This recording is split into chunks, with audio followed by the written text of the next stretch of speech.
Boa tarde a todos. Boa tarde a todos os trabalhadores da FABEM e também a todos que nos visitam pela primeira vez aqui na nossa reunião virtual. E sejam todos muito bem-vindos.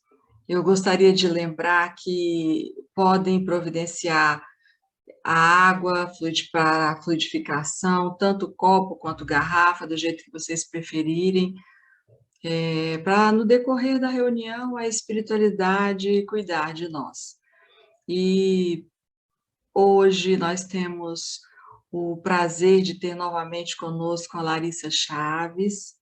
A Larissa, ela é do Movimento Espírita de Niterói, em São Gonçalo, Rio de Janeiro, certo, Larissa? Isso mesmo. Isso mesmo. E hoje a Larissa vai falar conosco sobre Renovadas Esperanças, que é o capítulo 1 do livro Tesouros Libertadores, de Joana de Ângeles, por Divaldo Pereira Franco. Não é isso, Larissa? Isso Então, aí. a gente queria te receber mais uma vez, com muita alegria, que você possa estar sempre na FABEM, porque, assim, é muito bom te ouvir, Larissa, sempre. A gente aprende muito com você e, mais uma vez, estamos todos aqui para te ouvir. Então, eu te passo a palavra e qualquer coisa pode chamar, tá bom? Tá ótimo. Então, boa tarde a todos os amigos que estão aqui nos acompanhando. Boa tarde também a todos aqueles que futuramente venham a escutar ou a assistir esse momento nosso aqui de estudo.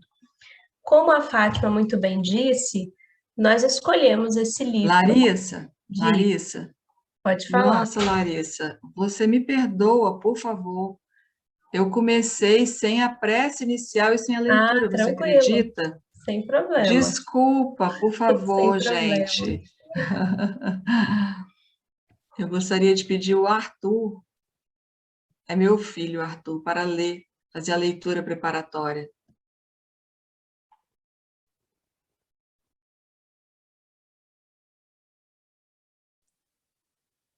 Boa tarde a todos, estão me ouvindo? Sim, filho. Então vamos com a lição número 1 do livro de Fonte Viva, pelo Espírito Emmanuel, psicografado por Francisco Cândido Xavier. Considera o que te digo, porque o Senhor te dará entendimento em tudo. Paulo, Timóteo 2:7. Ante a exposição da verdade, não te esquives a meditação sobre as luzes que recebes. Quem fita o céu, de relance, sem contemplá-lo, não enxerga as estrelas. E quem ouve uma sinfonia, sem abrir-lhe a acústica da alma, não lhe percebe as notas divinas. Debalde escutarás a palavra inspirada de pregadores ardentes. Se não descerrares o coração para que o teu sentimento mergulhe na claridade bendita daquela. Inúmeros seguidores do Evangelho se queixam da incapacidade de retenção dos ensinos da Boa Nova, afirmando-se ineptos à frente das novas revelações. E isto porque não dispensam maior trato à lição ouvida, demorando-se longo tempo na província da distração e da leviandade. Quando a câmara permanece sombria, somos nós quem desata o ferrolho à janela, para que o sol nos visite. Dediquemos algum esforço à graça da lição e a lição nos responderá com as suas graças. O apóstolo dos gentios é claro na sua observação. Considera o que te digo, porque então o Senhor te dará entendimento em tudo. Considerar significa examinar, atender, refletir e apreciar. Estejamos, pois, convencidos de que, prestando atenção nos apontamentos do código da vida eterna, o Senhor, em retribuição à nossa vontade, dar-nos-á entendimento em tudo.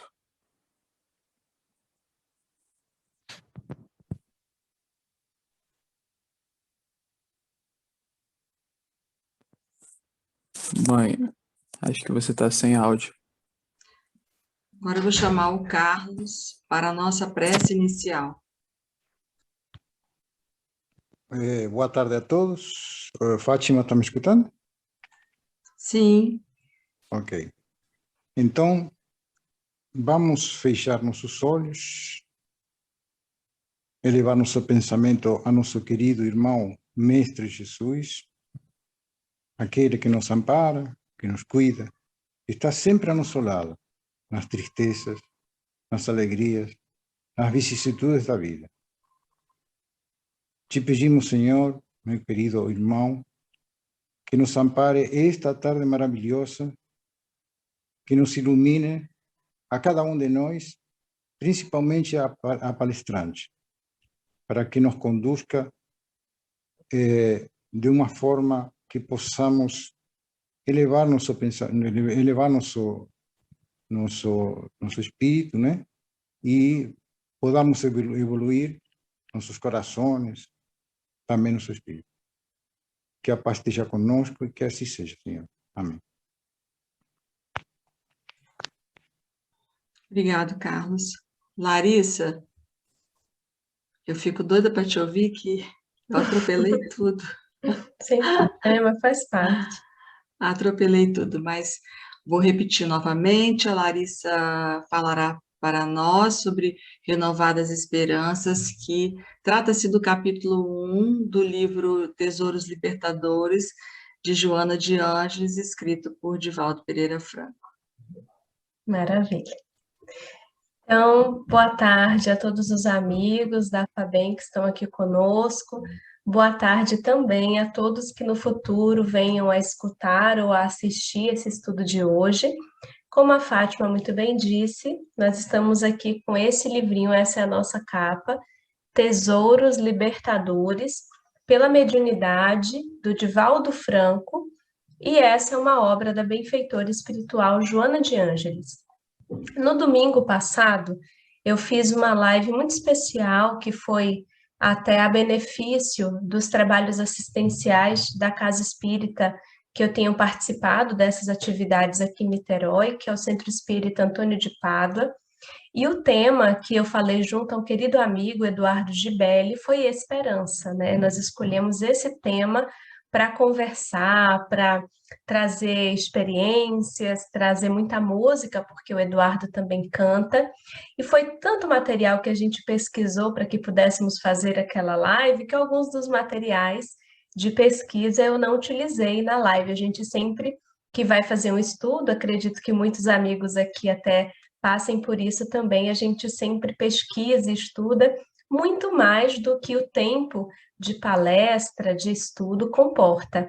E foram coisas tão preciosas que falaram tão forte ao meu coração nesses dias desafiadores que nós vivemos, que eu falei, por que não continuar falando de esperança mais uma semana, aproveitar essa parte do material que eu não utilizei na semana passada e estender também para aqueles corações que possam estar, porventura, necessitados como o meu.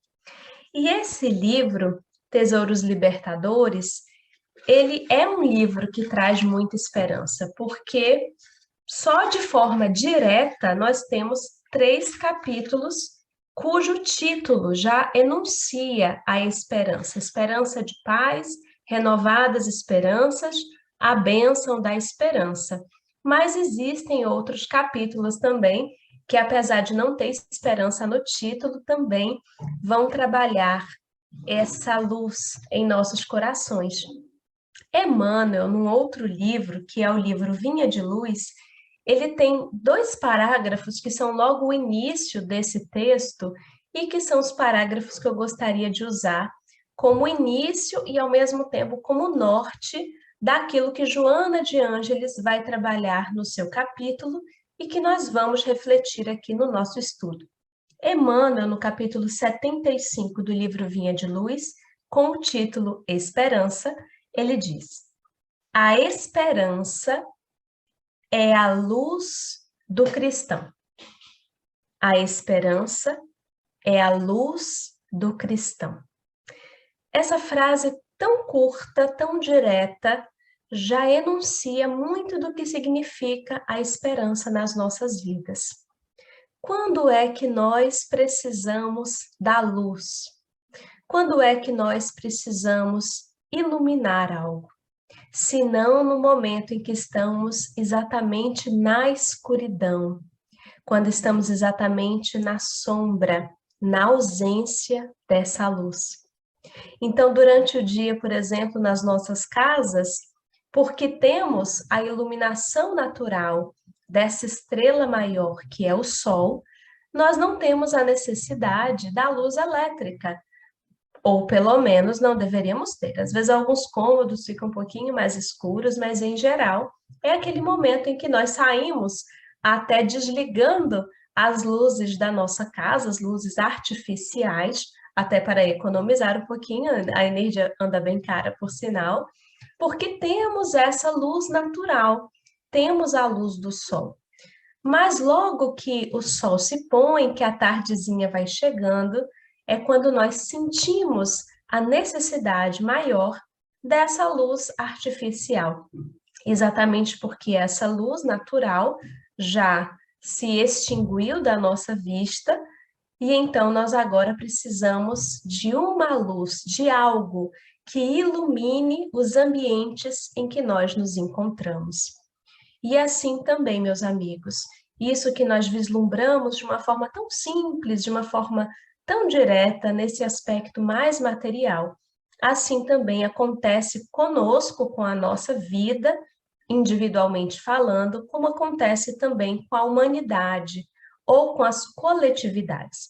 Quando Emmanuel nos diz que a esperança é a luz do cristão, ele está nos dizendo que nos momentos de sombra, que nos momentos de escuridão, que nos momentos em que sentimos aquela luz natural que nós chamaremos de fé, aquele astro-rei, quando ele parece haver se posto, quando nós não conseguimos ainda alimentar essa fé dentro de nós e temos necessidade de algo ainda externo que ilumine os nossos dias, e nos encontramos então naquelas passagens mais escuras, mais sombrias da vida, em que não enxergamos as coisas com tanta clareza, em que não conseguimos às vezes saber quais passos deveremos tomar, porque tudo parece distorcido, tudo parece confuso. Nos diz Emmanuel, esse é o momento de acender as luzes da esperança, visto que a esperança é a luz do cristão. E essa luz poderá ser qual a luz de um satélite, qual a luz da lua, como poderá também ser aquela luz mais singela de uma estrela ou de um planeta que parece tão distante e às vezes aquela luz parece assim tão pequenininha, mas diante da noite ela já traz ali uma iluminação, já traz ali uma pequena esperança. Emmanuel diz ainda assim: nem todos podem oferecer quando querem não, mentira, ele diz assim antes. Nem todos conseguem, por enquanto, o voo sublime da fé, mas a força da esperança é tesouro comum. Muitas vezes a nossa fé confiança ou a nossa fé fidelidade ainda não estão estabelecidas sequer como um grão de mostarda, como enunciou Jesus.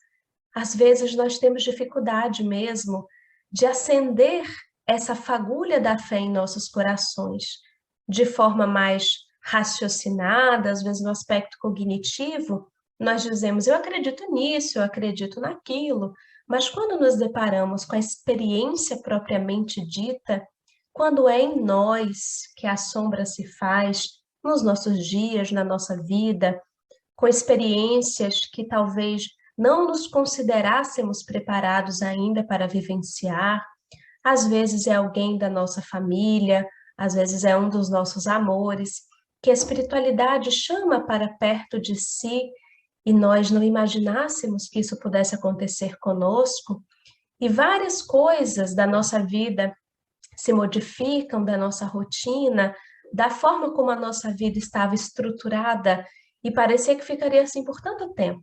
E diante dessa necessidade de recomeçar, dessa necessidade de dar outro sentido aos nossos dias, da necessidade de curar essas dores, de atravessar o luto, ou de tantas outras experiências desafiadoras, teríamos uma lista infindável, porque na experiência humana existem tantas dores, tantos padecimentos de ordens diferentes, e certamente todos aqui os conhecemos, que estando nessa experiência tão difícil, muitas vezes a nossa fé, a confiança em nós mesmos, a fé humana, a confiança em Deus, a confiança na espiritualidade, a confiança de que o melhor está acontecendo fica abalada.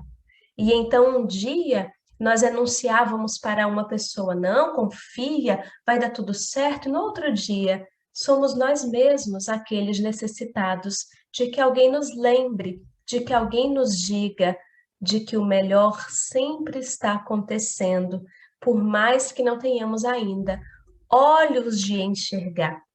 E essa pessoa que nos diz isso, essa pessoa que nos lembra algo que talvez nós já soubéssemos, mas precisamos sempre que alguém nos rememore, que alguém nos auxilie com palavras de incentivo, com ouvidos também, com a escuta acolhedora.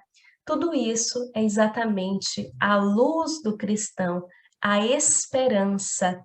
É essa esperança ativa, essa esperança que consola, essa esperança que mostra, olha, talvez você não seja capaz ainda de enxergar o fim do túnel, a saída dessas horas difíceis, mas saiba que a saída existe. Não há dor, não há padecimento, não há sofrimento físico, moral, espiritual que perdure para sempre. Toda a dor, toda a experiência aflitiva na Terra é sempre passageira. E só de escutar isso, e quando, como disse a mensagem que foi lida pelo Arthur no início, quando nós escutamos isso e estamos receptivos ao que escutamos, quando a nossa sensibilidade se permite receber aquilo que nós escutamos, então nós temos maiores condições de aprender, maiores condições de não apenas assimilar pelo raciocínio, mas principalmente condições de sentir em nossa intimidade todo o auxílio que está sendo ofertado, toda a espiritualidade amiga que está sempre perto de nós, nos dando sinais da sua presença, nos dando sinais de esperança, como se acendessem pequenos candeeiros ou pequenas estrelas, iluminando os nossos dias, enquanto precisamos caminhar nas trevas, seja as trevas do mundo lá fora, ou seja as trevas do nosso próprio conflito, porque há a noite da experiência coletiva, e nós coletivamente atravessamos uma noite, sem dúvida alguma, mas há também a noite da própria alma, quando às vezes as coisas até parecem, sob certo aspecto, em equilíbrio, e é tão mais difícil até quando isso acontece. Várias pessoas me dizem assim, Larissa, eu queria até ter motivos para justificar os meus padecimentos íntimos. Eu queria até poder dizer por causa disso, é por causa daquilo, mas está tudo ok, os meus filhos têm saúde, a minha família tem alimento, as contas estão pagas, no trabalho vai tudo bem, mas eu não consigo me sentir bem conforme essas coisas que estão bem. Eu continuo me sentindo triste, me sentindo solitário, me sentindo abandonado, me sentindo desesperançado, por mais que as coisas ao meu redor não sejam capazes de justificar essa tristeza. Isso faz parte da experiência humana. Os momentos em que são as circunstâncias que nos desafiam a ficar bem, mas há momentos também em que somos nós, é a nossa intimidade, é a nossa alma, são as nossas emoções, que têm dificuldade de estar bem. E existem muitas causas para essas questões, às vezes são mesmo causas orgânicas, às vezes são mesmo causas hormonais que não produzem a quantidade de endorfina, a quantidade dos nossos motivadores naturais que nos permitem acordar com vontade, ver as coisas mais coloridas, e é sempre importante também fazer exames, procurar profissionais habilitados para que verifiquemos se são causas orgânicas.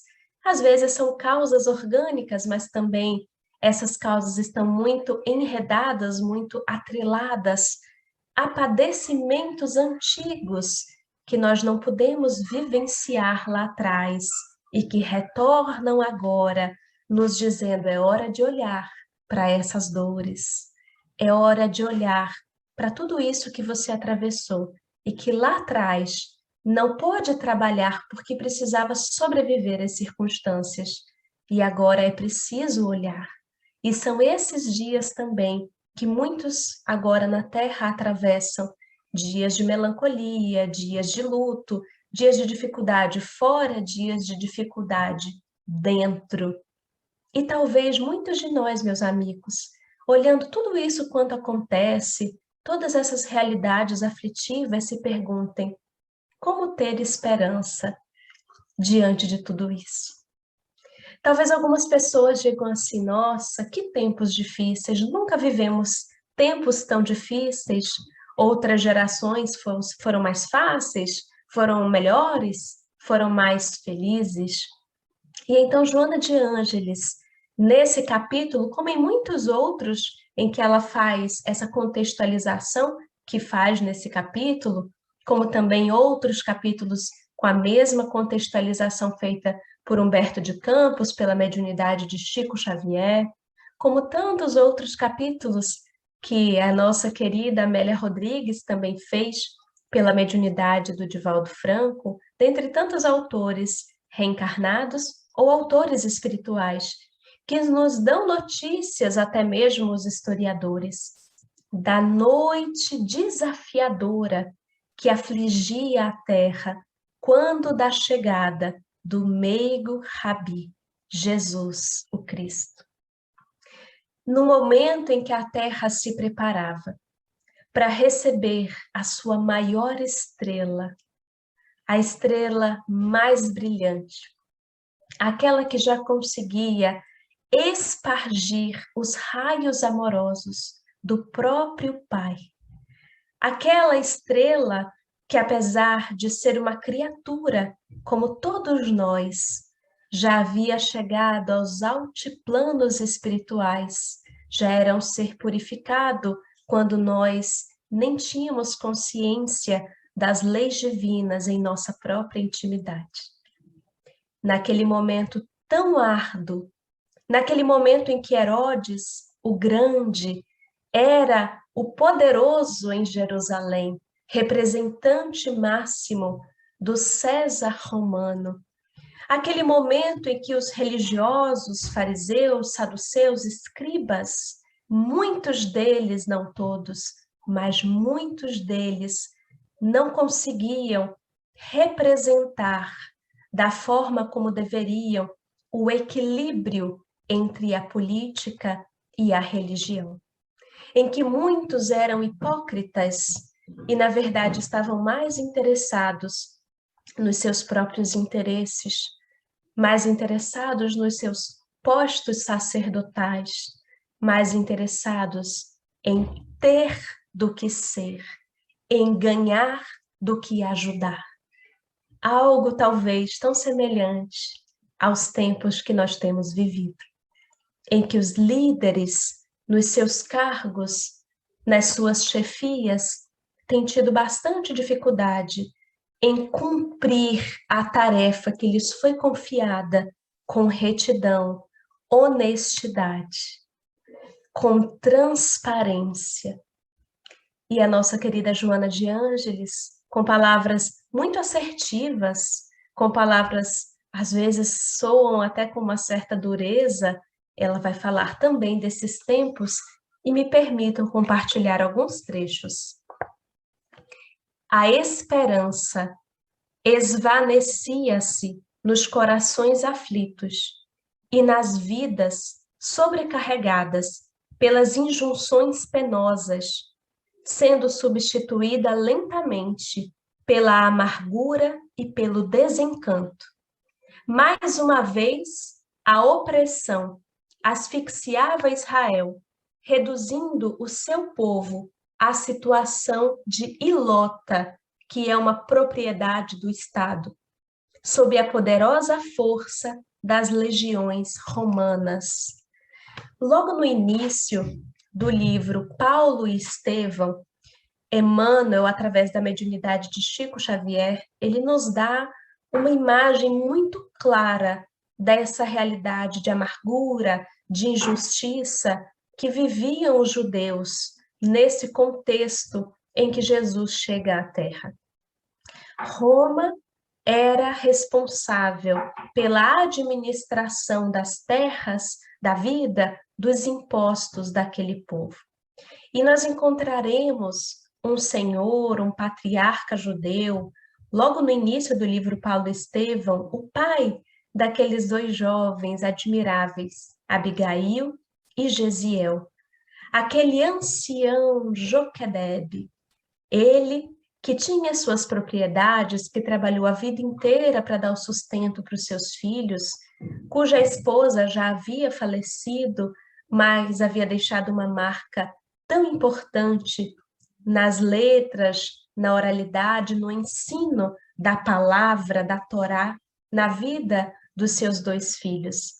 E aquele ancião, logo no início da obra, será humilhado, será ultrajado pelo simples fato de estar caminhando na rua e de simplesmente existir. Ele não faz nada, ele não provoca nada. E dois homens, dois guardas, que estavam ali fazendo parte da administração daquelas terras em nome de Roma, esses dois homens simplesmente sentem-se de alguma forma provocados por algum complexo, por alguma questão deles próprios, algo que faziam assim tranquilamente à luz do dia. E então eles vão bater, vão jogar ao chão, vão humilhar, vão agredir aquele senhor judeu, Joquedebe. Ele voltará à sua casa muito machucado. E ele seria ainda machucado por duas vezes, porque na ida e ainda na volta. E voltando ao seu lar, os seus filhos vão tentar acalmá-lo, demovê-lo de qualquer ideia de desforra, de qualquer ideia de denunciar aqueles homens, porque quando o poderio, quando a política, quando os sacerdotes, todos aqueles que têm a liderança, que têm o poder nas suas mãos, estão corrompidos sistematicamente, todas as engrenagens já estão em conluio nesse tipo de corrupção, nesse tipo de desonra, era muito arriscado que ele fosse buscar ajuda e essa ajuda se voltasse contra ele. Mas, apesar da insistência dos seus filhos, muito inspirados e amparados pelo conhecimento que lhes for ofertado pela própria mãe, pela interpretação maternal de perdão, de tolerância, apesar de todas essas tentativas, citações dos salmos, citações de sabedoria dos seus filhos, ele ainda assim escolhe continuar naquele propósito de denunciar, se considerando injustiçado que realmente o era. E acontece o que todos temiam e que era tão comum naquela época. Aquele homem que já havia perdido terras e já havia perdido propriedades, sem nenhum motivo que fosse verdadeiramente, legitimamente válido, mas apenas pela ganância dos administradores romanos e dos seus representantes, quando busca aquele responsável exatamente por essas denúncias, por essa administração, a situação ficará mais complicada ainda.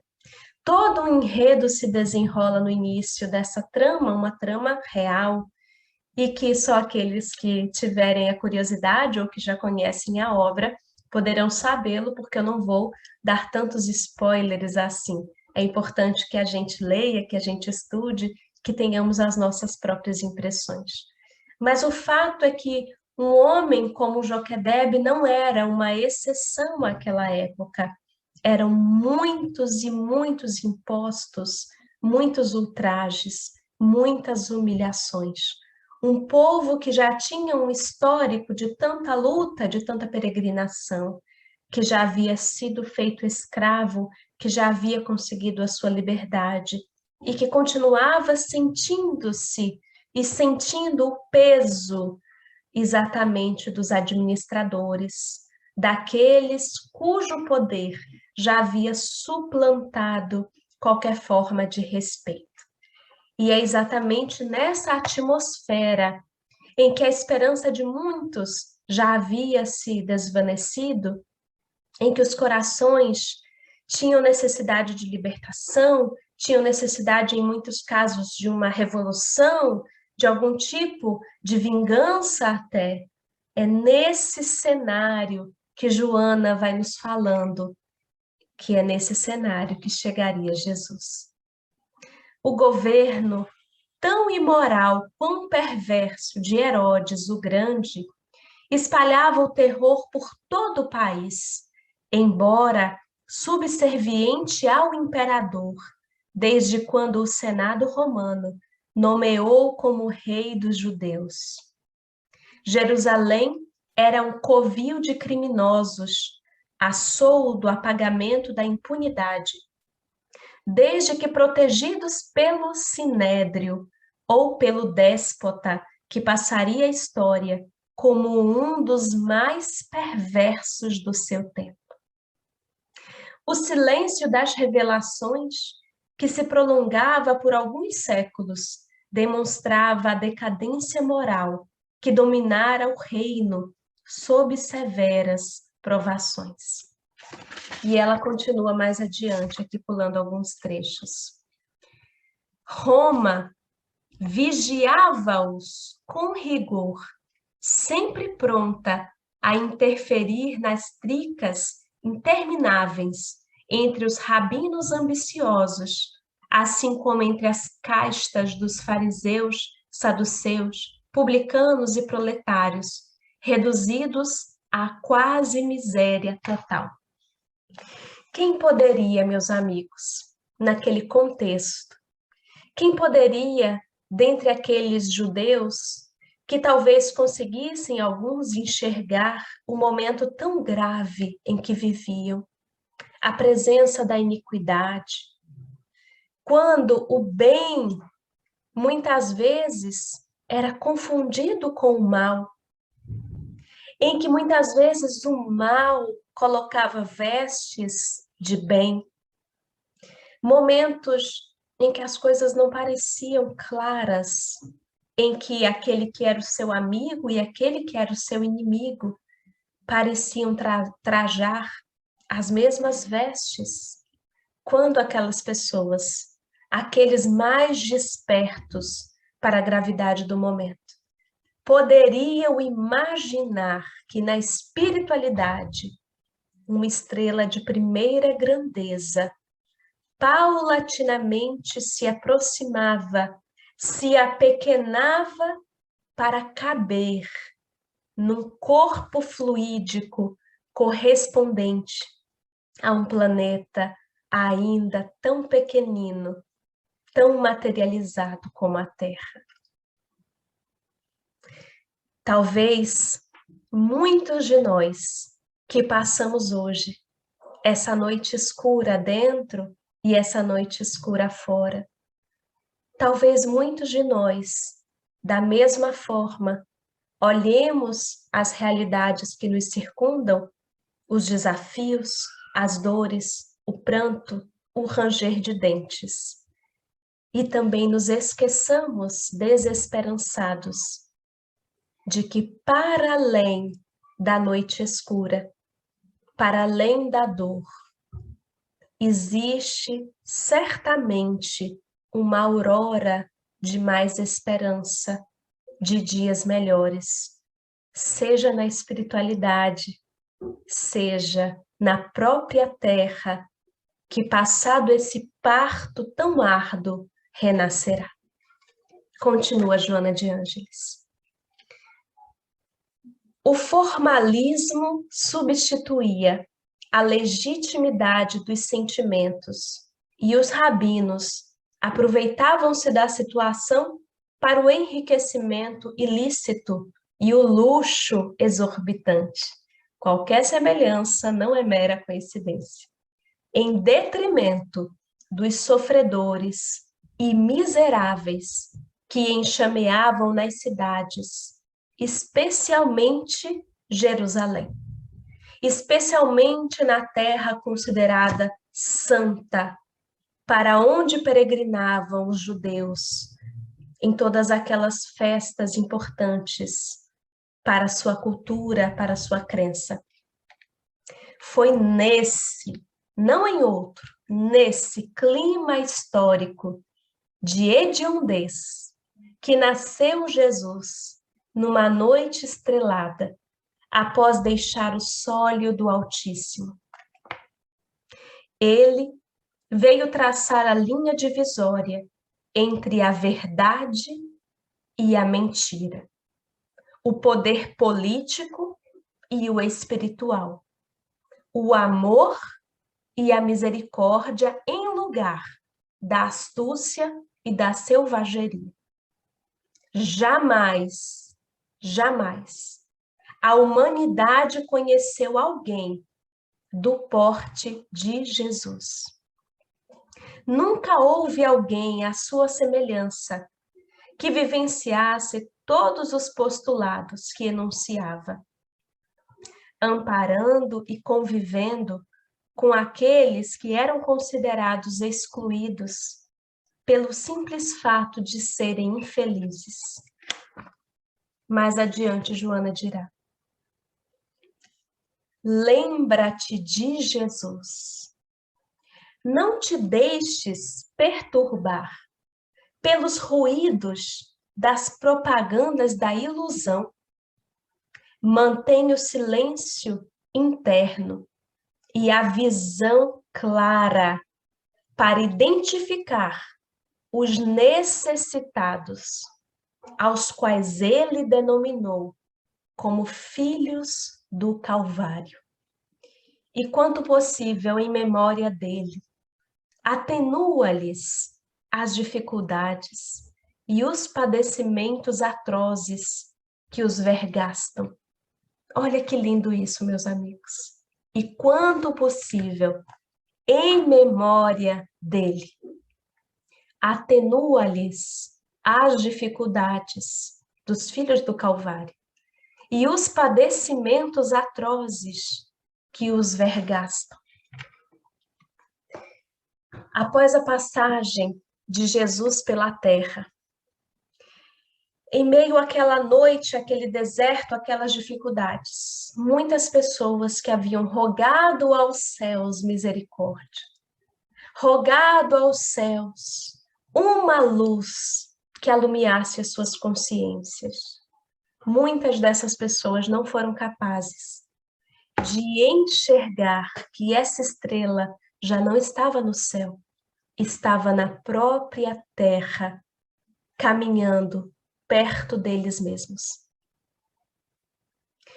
Quando Jesus retorna à espiritualidade pelas portas do Calvário e retorna no domingo de Páscoa, como ele mesmo havia anunciado, confirmando tudo aquilo que ele havia dito, prometido, tudo aquilo que os seus apóstolos não haviam bem compreendido, mas guardaram de alguma forma em seus corações. Depois que Jesus fala ainda aos 500 da Galileia, conclamando-os a multiplicar a sua boa nova, a sua mensagem de luz. Passados algumas décadas, mas ainda no primeiro século, por volta de 60 ou de 70, nós começaríamos, talvez, uma noite ainda mais desafiadora para aquelas pessoas ali reencarnadas naquele contexto. Já haviam os primeiros cristãos, aqueles caminhantes do caminho, seguidores do carpinteiro, como outros, às vezes até em termos pejorativos, gostavam de dizer. Mas quem estava no poder de Roma naquele momento? Nada mais era do que um homem chamado Nero, que entraria para a história como um imperador, capaz de cometer ultrajes com a sua própria mãe, com a sua esposa. Alguém que nos dias de hoje consideraríamos um perverso. Alguém incapaz de viver conforme as leis externas. Alguém que cria as suas próprias leis, que atropela qualquer lei de fora, que não se subordina a ninguém e que não faz consciência de culpa diante das suas atrocidades. E nós veremos, a história contará, que Nero, depois de colocar fogo em Roma, porque ainda há controvérsias, mas muitos dizem que foi ele o responsável, colocaria a culpa naqueles que já eram perseguidos internamente pelos judeus por seguirem uma seita, porque era assim ainda chamado à época, aquela seita do carpinteiro Jesus o Galileu. E então seria fácil colocar essa responsabilidade, culpabilizar, fazê-los pagar. E então os cristãos passam agora a ser perseguidos não apenas pelos judeus, mas por Roma. Começam a ser incendiados, atados em postes. Em circos romanos havia mais de um, como acontece com a própria Joana de Cusa, a nossa Joana de Ângeles, atada em um daqueles postes, ao lado de um dos seus filhos. Ela, que fora casada com Cusa, intendente, que trabalhava junto a Herodes de Antipas, que já havia experimentado de uma certa facilidade material e que, após converter-se como cristã, de desejar entregar a sua vida ao Cristo, ele mesmo, na calada da noite, lhe diz: Joana, ama a Cusa, ama o seu marido, e ela sim o faria. E só mais tarde, quando seu marido perde tudo, e ela sai daquela posição de patrícia romana e começa a trabalhar, a servir para sustentar a sua família, pode entregar a sua vida mais diretamente ao Cristo, ao ponto de ser martirizada como cristã, e mesmo após os pedidos do seu filho: abjura minha mãe, abjura por mim. Ela diria: se o Cristo que era puro foi crucificado, como eu poderei abjurar da minha própria crença? E então aqueles que estavam ali para queimá-la, para ultrajá-la, não compreendendo a grandeza daquele ser, diriam ainda: esse teu Cristo só te ensinou a morrer? E ela diria: não, ensinou-me também a vos amar. Mesmo em meio às trevas da ignorância, da iniquidade, da ignomínia, de todo aquele cenário, tão pouco tempo após a passagem de Jesus pela terra, tão pouco tempo depois, a noite já abatia a terra, já abatia Jerusalém novamente. Já abatia todo aquele território de Israel à época.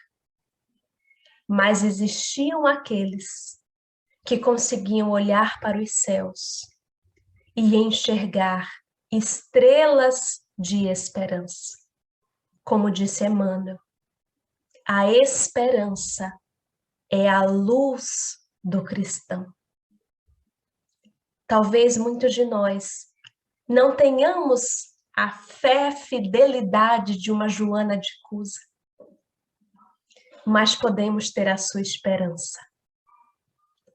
Podemos ter essa esperança ativa de dias melhores, da aurora que vem logo após a hora mais escura da noite, quando ainda não conseguimos discernir se é noite, se é dia, porque continua escuro.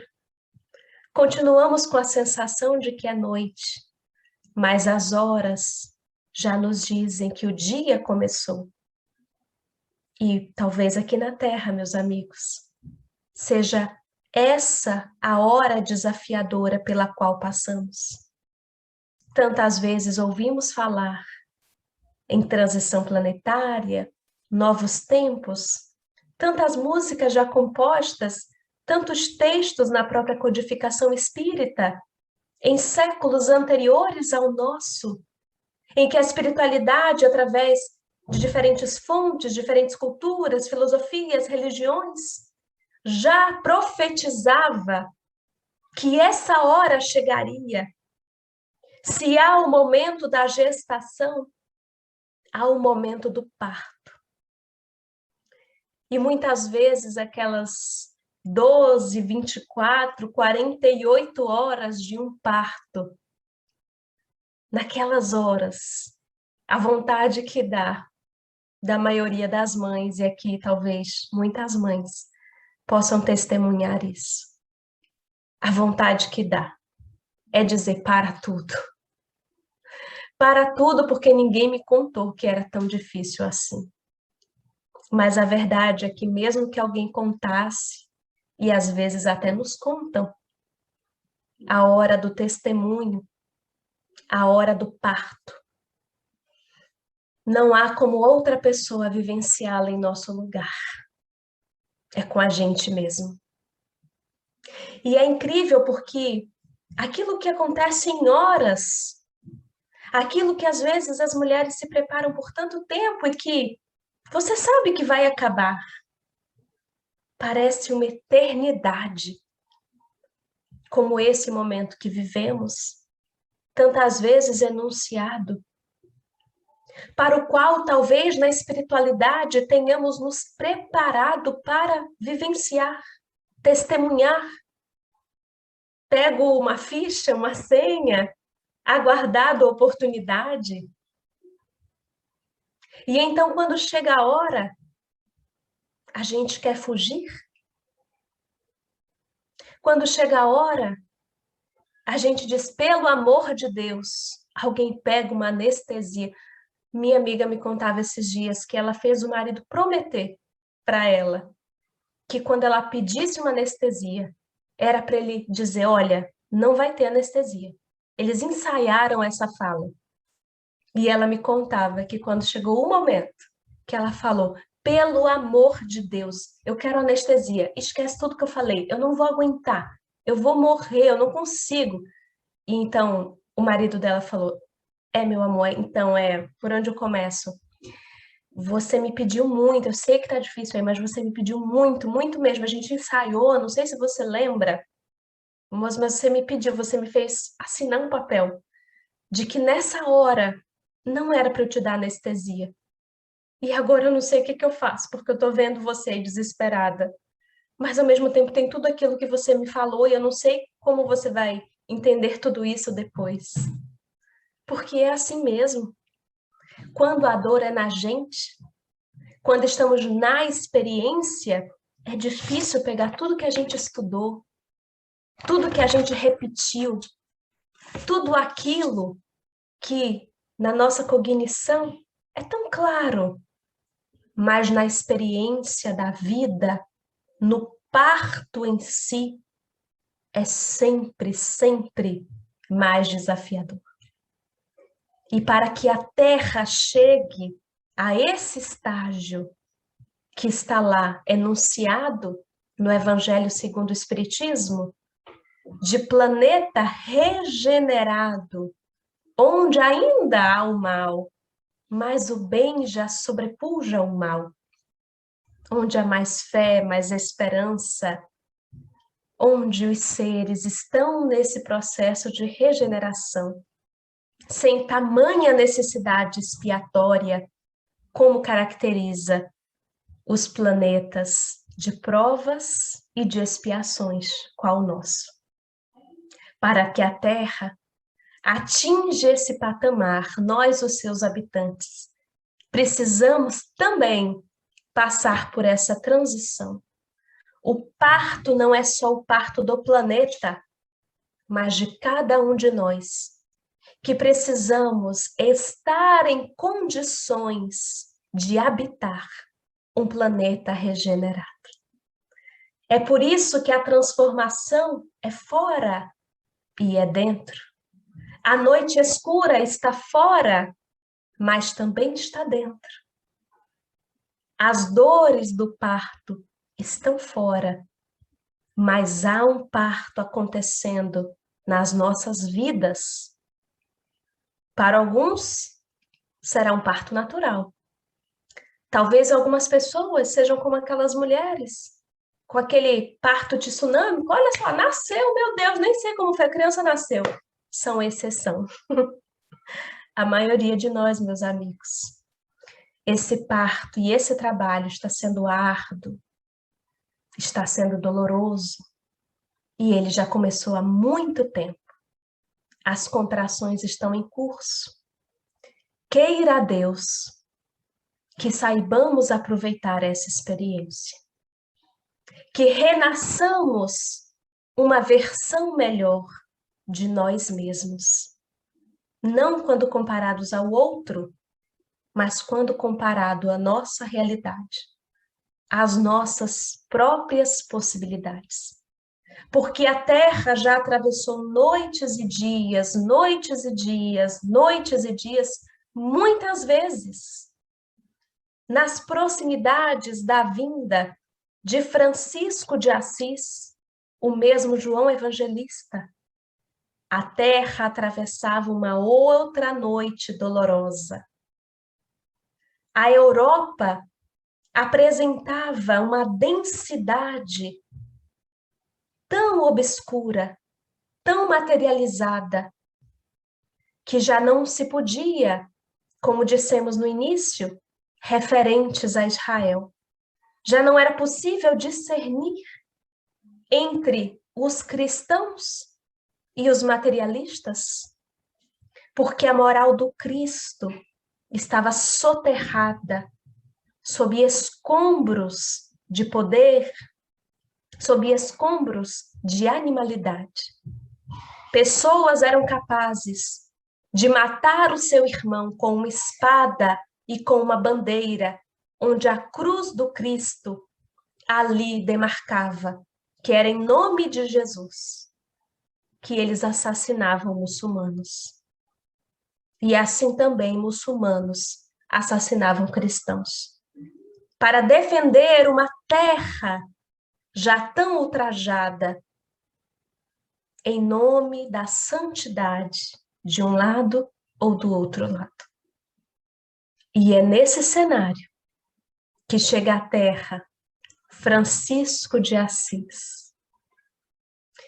É nesse cenário que mais uma estrela cadente pisa aqui na Terra para nos relembrar e para nos dizer: bem-vinda, aurora, quando ninguém conseguia enxergar que já era dia, que amanhã se aproximava, porque tudo parecia obscuro, ele dizia: bem-vinda, aurora. Artefazendo o belo e o bom. Como diz a música de Tim Vanessa. Uma grande noite abate a terra, que se abate. Treva imensa, não sem estrelas. lembremos-nos, queridos amigos, por maiores sejam os nossos desafios, por mais difícil que pareça qualquer cenário que os nossos olhos alcancem aqui na Terra, por mais que pareça intransponível o desafio que a nossa vida agora apresenta, coletivamente ou particularmente, não há noite que dure pela eternidade.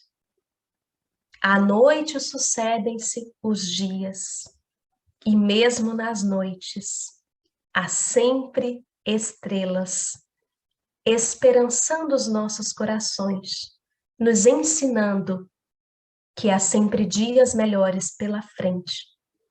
Um pequeno trecho da música, da letra do poema Marchemos, de Castro Alves, um pequeno trecho apenas, ele diz assim: na terra, às vezes se acendem radiosos faróis que esplendem dentro das trevas mortais.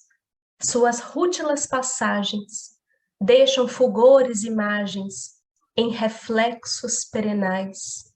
É o sofrimento do Cristo portentoso jamais visto no sacrifício da cruz, sintetizando a piedade e cujo amor a verdade nenhuma pena traduz.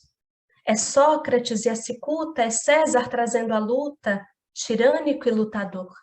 É Celine com sua arte, ou Sabre de Bonaparte, o grande conquistador. É Anchieta dominando, a ensinar catequizando, o selvagem infeliz. É a lição da humildade, de extremosa caridade, do pobrezinho de Assis. Ó, bendito quem ensina, quem luta, quem ilumina, quem o bem e a luz semeia na senda do progredir, terá a aventura que anseia na senda de evoluir. Uma excelsa voz ressoa, no universo inteiro ecoa, para frente, caminhai. O amor é a luz que se alcança, tende fé, tende esperança, para o infinito marchai. Muito obrigada a todos, que a paz de Jesus encha os nossos corações com a luz da esperança hoje e sempre. Muito obrigada. Nossa, Larissa, que poema maravilhoso. Muito lindo. Larissa, são tantos conhecimentos ainda que nós aqui na Terra achamos que sabemos tudo e não sabemos nada. Na sua palestra agora você disse Francisco de Assis nada mais é do que João Evangelista, né? E muitas pessoas até entendem de reencarnação, mas quando tomam conhecimento dessas notícias se assustam, né? E para a gente é tão comum isso, saber que Francisco de Assis é a reencarnação de João Evangelista, aquele apóstolo o último a desencarnar, né? O que ficou ao lado de Maria na O cruz. único que não foi martirizado. Sim, que não foi martirizado, viveu muitos anos, né? E foi para Patmos, não é isso? Isso. É muito lindo. E eu queria te falar o seguinte, eu gosto dessa brincadeira da imagem com o tema. Eu acho que é uma coisa bonita de você aproveitar o tema e buscar a imagem, né? E quando eu te perguntei, Renovadas Esperanças, o tema, e você falou, é do capítulo tal. E aí eu lendo o capítulo, aí voltando atrás, em outras palestras, eu buscando imagens, passou essa imagem do cartaz, né? José trazendo Maria em cima do burrinho, e eu falei, caramba, que imagem linda. Não, mas não tem nada a ver para a palestra de agora, mas eu vou guardá-la porque ela ainda vai me servir. Aí quando você me passou o livro e eu li o primeiro capítulo, eu já tenho a imagem, eu falei, é aquela que eu salvei. Porque a partir de todo esse movimento da chegada dele, né, as nossas esperanças foram renovadas, né? E quando eu sempre pergunto para os palestrantes, atende, tá bom o cartaz, e só depois que eles me dão o ok é que eu divulgo. E quando você falou, tá bom, eu falei, Larissa tá só querendo me poupar, mas aí depois eu falei, não, ela acho que é essa imagem Sim, mesmo, com né? certeza. Então, eu gostaria de te agradecer mais uma vez, pedir para você não esquecer da FABEM, para que você esteja conosco outras vezes, e te agradecer, pedir muitas bênçãos para você, para sua família linda, e para esse trabalho maravilhoso que você faz divulgando a doutrina espírita. Obrigada, muito obrigada, Fátima. Obrigada a todo mundo que está aqui conosco. Muito obrigada. Agora a gente vai fazer a nossa prece final, depois do nosso passe. Você sinta-se à vontade, Larissa, tá bom? Ótimo. Eu gostaria de chamar a Juliana Merson para...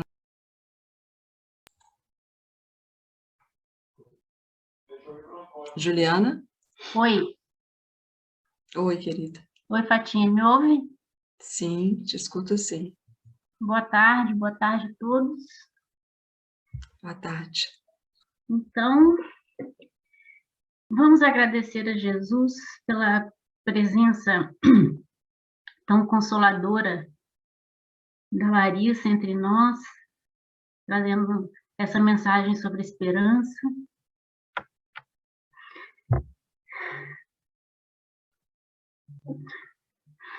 Desculpa.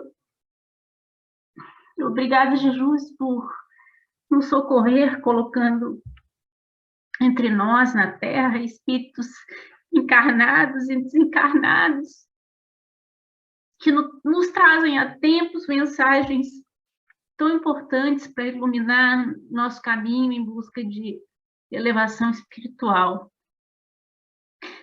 Depois de tantas encarnações em vícios inúteis, obrigado, Jesus, por já enxergar a Ti. Mas te pedimos, Mestre, força e coragem para continuarmos sendo aprendizes persistentes do Teu Evangelho. Que ficamos todos com a paz de Cristo. Assim seja. Graças a Deus.